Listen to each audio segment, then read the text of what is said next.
My first guest is probably best known for his portrayal of the intelligent but deadly replicant in the classic science fiction film Blade Runner. Ladies and gentlemen, please welcome Rutger Hauer. Rutger.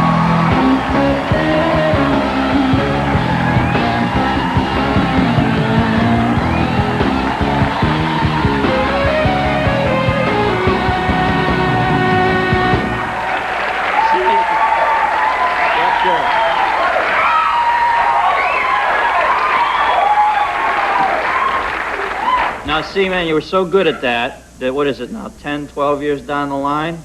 12. Yeah. I'm still introducing you like that. Does that bug you, or are you just happy that you carved something out that's going to stand up for a long time?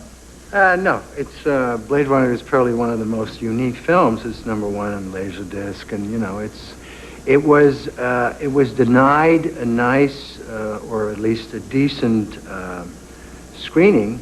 So, and people have have supported the video, and so now I think in September is the plan that Ridley Scott will have his final cut. Oh yeah. Because it wasn't his final cut yet, but he's going back to the editing room and he'll finish it. Did that film not do well? I don't remember the numbers. The film has been doing well over the last 12 years, but it didn't do well when it came out. People were very depressed, and I remember standing in the audience, and half of the window, it's so depressing, and the other half, the other half was very pleased with the film. Yeah. So I guess it was a little ahead of its time, whatever that means. Well, not much though. When I think of that image, I mean, it's funny to me. Films at some point become pictures that stick in your head.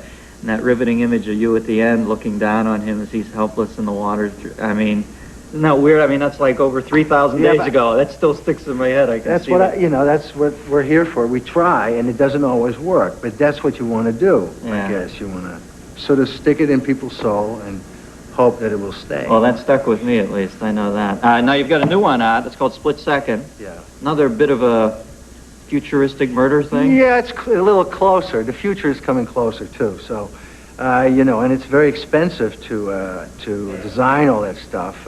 We didn't have that budget. Right. And on Blade Runner, everything was designed and lit, and and that took a long time to shoot, 5 months. We shot this. It takes place in London. Can you hold 1 second? Let me take this commercial. We'll come right back and you tell us more about Split Second. Rutger Hauer, folks. We'll be right back after this.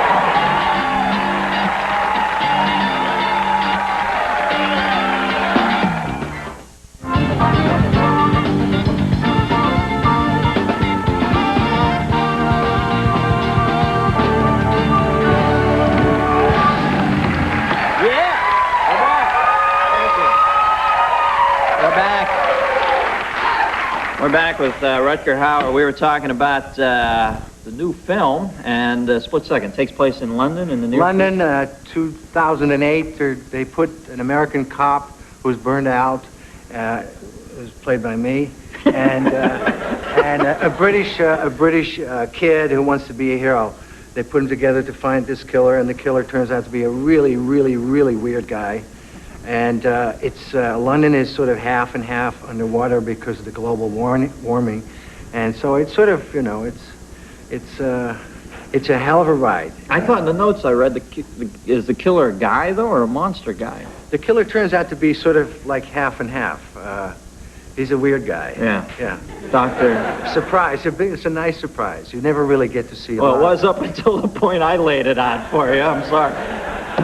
We have a clip here. Maybe this will shed a little light on. This is Split Second. Any setup here, Rutger, or is this just?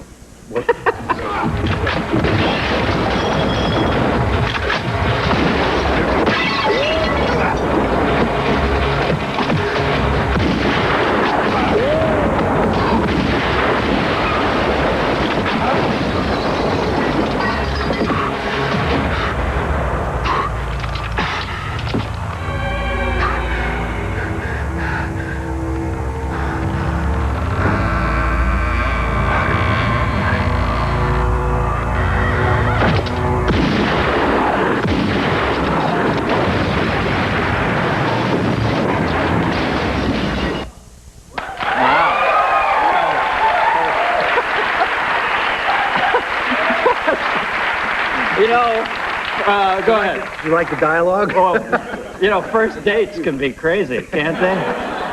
What the hell? Yeah, Is that the big wrap up there? no, that's just the foreplay. It's like the film has a lot of. It's sort of like a cliche in many ways, which we sort of we crack. Mm-hmm. You know, and I liked it because there was a psychic element in it, which I liked. There's a psychic connection between the killer and the cop, and then there's humor in it, which sort of got lost in this clip. And they're also the way they're pushing, you know, the way they're pushing the film is very straight. You know, it's always like he's seen he's gonna kill it, Mm-hmm. and there's a little more to it than that. You know, it's not as straight as they sort of try and sell it, which was also part of the reason. It's just, Like Dragnet sort of straight? You mean really? well, you know, terse and it's perfunctory? the old-fashioned John Wayne straight, and Yeah. I don't do that.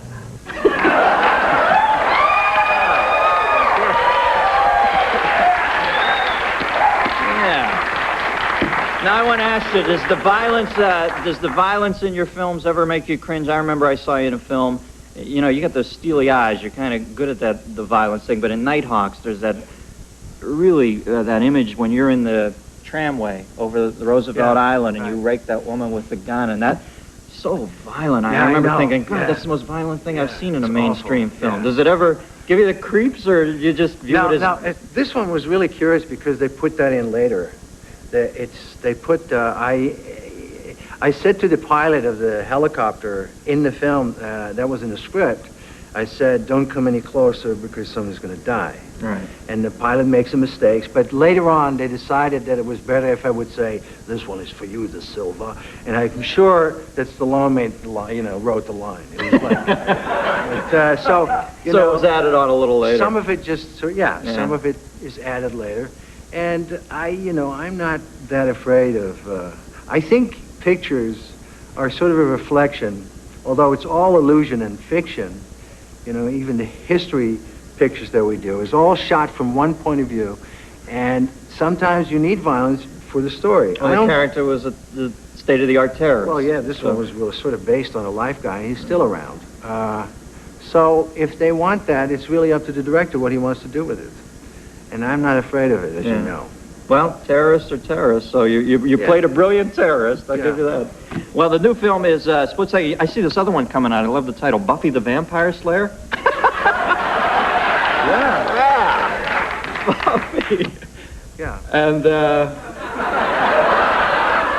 Buffy and Mr. French versus Nosferatu.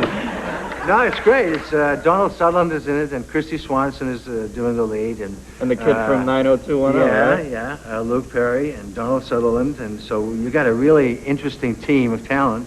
And Paul Rubin is my sidekick, and we kick some ass. All right, Rutger, thanks for coming on. Rutger Hauer, folks.